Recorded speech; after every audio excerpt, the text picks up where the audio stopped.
हमने और मेरी पार्टी ने अब निर्णय ये लिया है कि पानी सर से ऊपर जा चुका है इस कंट्री में बीजेपी की गवर्नमेंट का।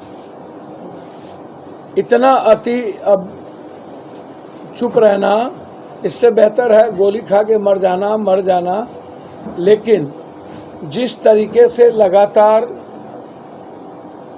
स्वायत्त संस्था को इस्तेमाल करके विपक्ष और लोकतंत्र की आवाज़ को ख़त्म किया जा रहा है और सीबीआई ईडी से डरा कर 2024 का चुनाव, कर्नाटक का चुनाव लड़ने की तैयारी की जा रही है, इसके लिए देश के सारे विपक्ष को गोलबंद होकर भारत बंद का निर्णय लेना चाहिए, या नहीं तो भारत सरकार की संस्थाओं जो रेलवे है या अन्य चीज़ें हैं उसको हमें रोकना चाहिए।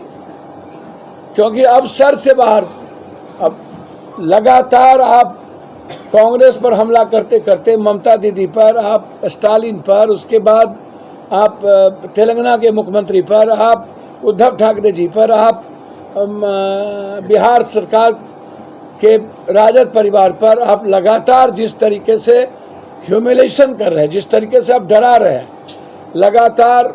अब अरविंद केजरीवाल जी पर, पहले आपने दो मंत्री, अब अरविंद केजरीवाल जी को आप चैट दिखाते हैं, उसको आपने सीबीआई कल बुला ली है।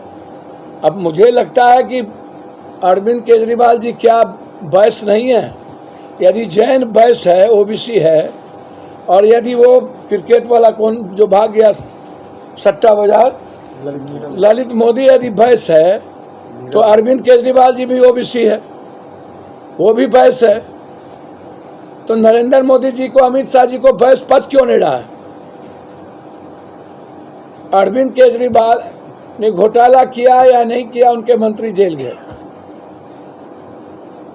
अरविंद केजरीवाल काम तो ठीक ठाक कर ही रहे हैं। और अब सबसे बड़ी बात है कि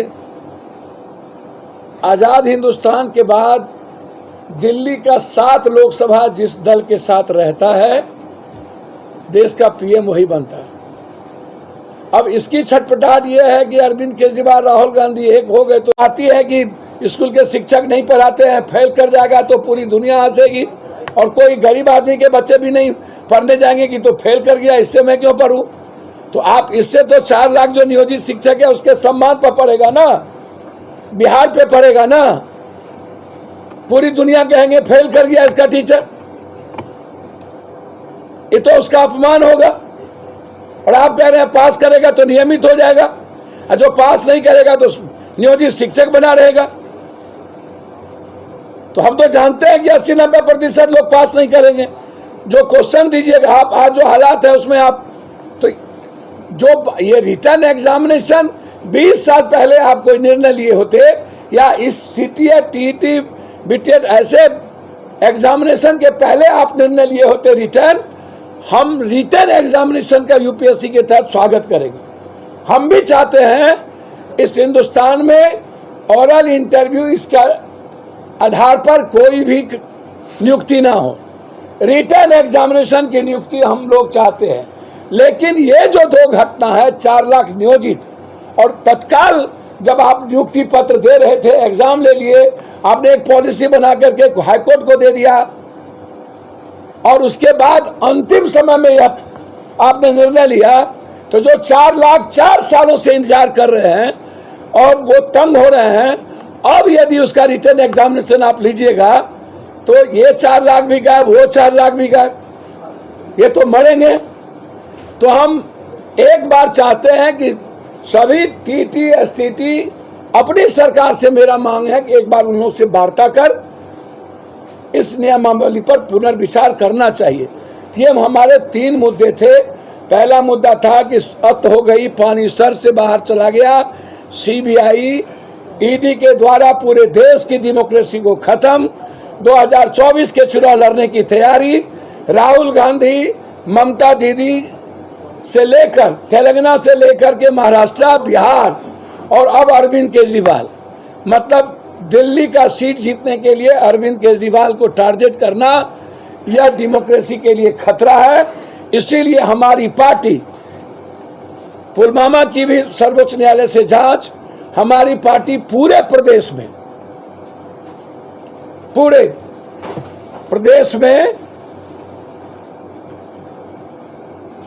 धरना का कार्यक्रम, पहले हम पटना में 1 दिवसीय धरना का कार्यक्रम इन तीनों मुद्दे पर कि हमारी सरकार चीज़ों को वापस ले, सीबीआई जी के घर को जिस तरीके से इन्होंने खाली करवाने का प्रयास किया है, यह अनडेमोक्रेटिक है, यह डेमोक्रेसी इसकी इजाज़त नहीं देती है। इस तरीके से कोई भी संघीय व्यवस्था में संस्थाओं का, लोकसभा का इस्तेमाल का, चेयर की कुर्सी स्पीकर ने गलत इस्तेमाल किया है। आज तक किस ग्राउंड पर बीजेपी के सारे नेता सुरक्षा के आधार पर आपने कोठी दी हुई है, और आप विपक्ष को 2 साल का जबरदस्ती सजा करवा दिया, और उसके बाद अब लगातार विपक्ष को समाप्त करने की 2024 के बाद तैयारी। इसीलिए हमारी पार्टी ने यह निर्णय लिया है 3 इशू पर। पहला इशू यही थी, दूसरा इशू था कि जो बात उन्हीं के गवर्नर ने जो पुलवामा के बारे में चर्चा और सवाल उठाई है, मैं उसी बात को रिपीट करता हूं, और मैं ये बात बार बार कहा हूं कि इतने सैनिक की शहादत को लिया गया है दोबारा प्राइम मिनिस्टर बनने के लिए। पुलवामा की घटना, अब देश में यह सवाल खड़ा, मैं ये तो नहीं कहूँगा जो उनके गवर्नर जो थे उन्होंने कहा, मैं पुलवामा की घटना की जांच चंद्रचूड़ जी से सर्वोच्च न्यायालय के 5 सदस्यीय जज से करने की मांग करता हूँ। 5 सदस्यीय पुलवामा की घटना, देश में सैनिकों का बलि सिर्फ सत्ता के लिए चढ़ा दिया गया। अभी आतंकवादियों ने 4 सैनिक को मार करके कैंप से निकल गए, और अभी तक आतंकवादी नहीं मिले, आतंकवादी फरार हो गए। पुलवामा में RDX कहां से आया, क्या आया, इसकी जांच आज तक क्यों नहीं हुई? इसीलिए जो सवाल उठाए गए हैं उनके पूर्व गवर्नर के द्वारा, मैं इसको सुप्रीम कोर्ट के जज से मांग करता हूं। तीसरा, मैं सरकार से, अपने सरकार से आग्रह करता हूं, नीतीश कुमार जी से, जो STT, TET, इन सारे नियोजित शिक्षक के बारे में जो निर्णय लिया गया, मेरा आग्रह है कि आप सभी नियोजित शिक्षक, TT, STT, CTET, सबके के लीडर को, 4 आदमी को बुला करके आप वार्ता कर लेते और तब नियमावली की कोई बात करते तो सबको समझ में आती। मैं चाहता हूं कि एक बार पुनः नियमावली पर सरकार को गंभीरता से विचार करना चाहिए। 4 लाख नियोजित शिक्षक, एक IAS आज यदि एग्जाम थी के मूर्ति के पास, इसी पटना में, चौथा होगा पूरे बिहार में उपवास, 5वां होगा रेल रोको, 6ठा होगा बिहार बंद। अब नहीं सहेंगे, अब हो गया।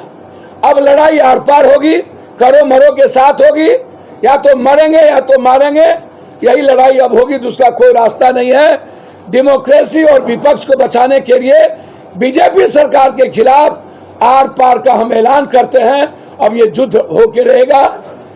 बस पुलवामा की जांच। धन्यवाद सर, मैं बोल दिया। आपने कहा पुलवामा प्रधानमंत्री बनने के लिए किया गया, पुलवामा का अटैक। मैंने कहा पुलवामा सत्ता में आने के लिए। 2024 में मैं नहीं कह रहा हूँ,